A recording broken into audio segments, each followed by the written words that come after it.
An old man with steel-rimmed spectacles and very dusty clothes sat by the side of the road.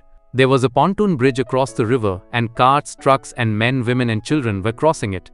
The mule-drawn carts staggered up the steep bank from the bridge, with soldiers helping push against the spokes of the wheels. The trucks ground up and away, heading out of it all, and the peasants plodded along in the ankle-deep dust.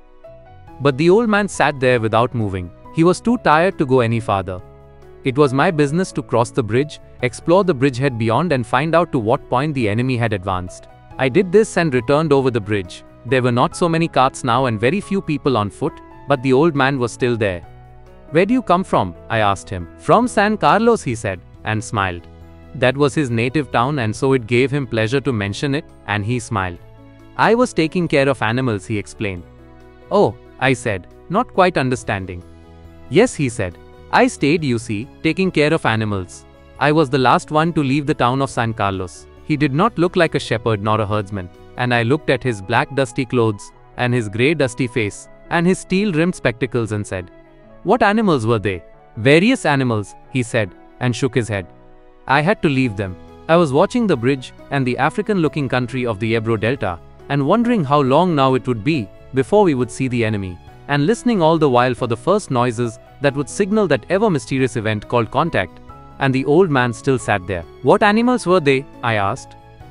"There were 3 animals altogether," he explained. "There were 2 goats and a cat, and then there were 4 pairs of pigeons." "And you had to leave them?" I asked. "Yes, because of the artillery. The captain told me to go because of the artillery." "And you have no family?" I asked, watching the far end of the bridge, where a few last carts were hurrying down the slope of the bank. "No," he said. "Only the animals," I stated.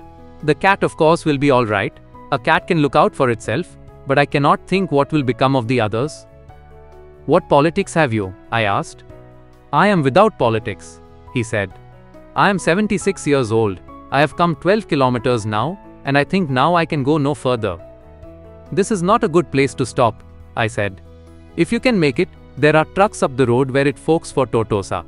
"I will wait a while," he said, "and then I will go." "Where do the trucks go?" "Towards Barcelona," I told him. "I know no one in that direction," he said, "but thank you very much. Thank you again very much."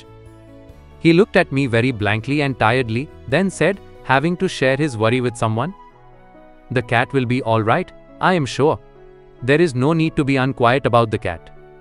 "But the others, now what do you think about the others?" "Why, they'll probably come through it all right." "You think so?" "Why not?" I said, watching the far bank, where now there were no carts. "But what will they do under the artillery, when I was told to leave because of the artillery?" "Did you leave the dove cage unlocked?" I asked. "Yes." "Then they'll fly." "Yes, certainly they'll fly. But the others?" "It's better not to think about the others," he said. "If you are rested, I would go," I urged. "Get up and try to walk now." "Thank you," he said, and got to his feet, swayed from side to side, and then sat down backwards in the dust. "I was taking care of animals," he said dully, "but no longer to me. I was only taking care of animals." There was nothing to do about him. It was Easter Sunday, and the fascists were advancing toward the Ebro. It was a grey overcast day with a low ceiling, so their planes were not up. That and the fact that cats know how to look after themselves was all the good luck that old man would ever have.